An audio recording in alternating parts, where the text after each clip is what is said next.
Hello, how are you? Today I've prepared a list for you with 4 teas that will help you in those moments of slow digestion, bloating, when your digestion feels stuck, or when you're feeling heavy. These are teas that are easy to find. You probably even have them at home already, and they'll help your digestion work better and relieve that discomfort. You're going to love them. Stay until the end because you won't want to miss them. If you love tips on nutrition, health, and fitness, you're going to love this channel. Take a moment to subscribe and remember to turn on the notification bell so you don't miss anything. I post new videos every day. You're sure to love them. I've picked out the 4 easiest teas for you to find. You probably have at least one of them at home. Later, let me know which tea you had and which one you're going to try if your digestion feels a bit heavy or you're feeling a little bloated. This happens sometimes, like on the weekend when we eat a bit more at a family lunch or dinner. Sometimes after Christmas, Easter, or a special occasion, a special lunch. But there are people who sometimes have slower, sluggish digestion and don't want to keep taking medication. We know that these antacids, these over-the-counter medications, can be harmful to our bodies, especially if you use them regularly. Never take medication on your own, not even over-the-counter drugs. Usually, we can try to turn to nature, to teas. There are such wonderful teas that we can try drinking to help ease this discomfort a bit. So, I'm going to give you 4 options that you're sure to love. Take a look at my tea playlist. There are many wonderful tea recipes there, and I'll leave it down below in the description for you. The first tea on our list is mint tea or spearmint tea. They have different names, but they're plants of the same type. I even have a video on the channel talking more about spearmint tea or mint tea. I'll leave it here if you want to learn more about its beneficial properties. But several studies have already confirmed the beneficial effects of menthol, which is naturally present in mint, in improving our digestive health, our gastric health, protecting our stomach, and aiding digestion. So, if you often feel bloated or heavy, it can be an excellent addition for you. In fact, if you suffer from irritable bowel syndrome, have a lot of flatulence, a lot of intestinal gas, or if your gut is very inflamed or irritated, mint tea usually works really well. Some studies have even found that people who regularly drink mint tea after heavier meals can significantly reduce the amount of gas and improve their digestion. To make your mint tea, ideally you should use about 5 mint leaves for 1 cup of boiling water. Mix the 2 together off the heat. There's no need to boil it. Cover, wait about 10 minutes, and then drink. It's a very tasty tea, very aromatic, and you don't need to sweeten it. Remember, if you want to improve your digestion, you shouldn't add sugar, not even brown sugar, demerara sugar. Because they ferment, they'll give you more gas and actually make your digestion worse, aggravate inflammation in your intestines, and increase your insulin spike, which is not ideal. If you really can't do without it, if it's absolutely essential for you, add a little bit of stevia because it's much more inert when it comes to causing gas in the intestines, and it also won't cause an insulin spike. The second tea on our list is ginger tea. There's no way not to include it here because ginger is a root that's closely linked to improving stomach contractions, intestinal peristalsis, reduction of gas, overall improvement in digestion. It's strongly associated with reducing gas, flatulence, and bloating, in addition to having a wonderfully aromatic flavor. You can use either fresh ginger root or powdered ginger. If you're going to use powdered ginger, the amount will be much smaller, usually about half a teaspoon for a large cup, around a cup of boiling water. And if you're using ginger in pieces, usually you use a piece about 1 inch long for that same amount of water. Let it boil for about 10 minutes and then you can drink it. If you're using fresh ginger root, it's best to boil it. With powdered ginger, that's not necessary. Some people also like to drink ginger tea cold.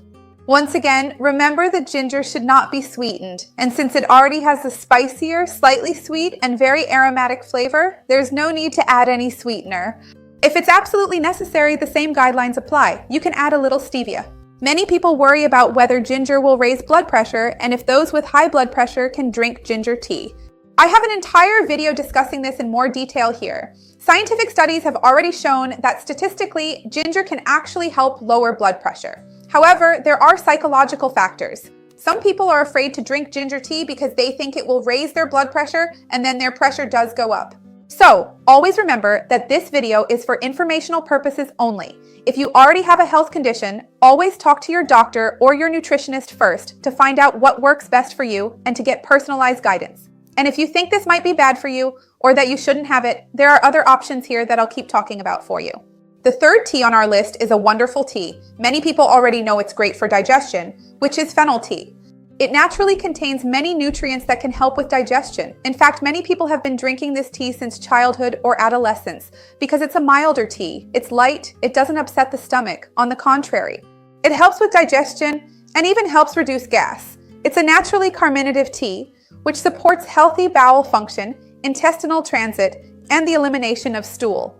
In fact, fennel tea is also closely associated with reducing intestinal cramps, relieving nausea, and improving vomiting, so it's highly recommended if you're experiencing any issues related to your digestive system. This tea helps stimulate the release of digestive enzymes, which makes the overall digestive process easier and helps eliminate gas. So if you're experiencing a lot of gas, feeling that bloated, distended belly, or sometimes even hearing noises in your stomach, which could be gas, this tea will also help you get rid of that excess flatulence. In fact, once again, it is one of the most recommended teas for people with irritable bowel syndrome, especially during more acute phases or when experiencing a flare-up. Fennel tea is highly recommended and usually delivers excellent results. To make fennel tea, you'll use 1 teaspoon of fennel seeds in a cup of boiling water. Mix the two together, wait 15 minutes, and once again, the same recommendation applies: no sugar.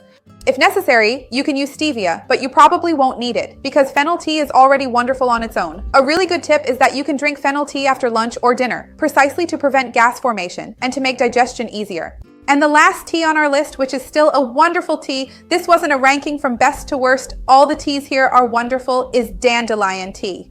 Dandelion tea is closely linked to improving digestive enzymes, stomach contractions, and even enhancing intestinal transit flow. It also helps with the functioning of the liver itself.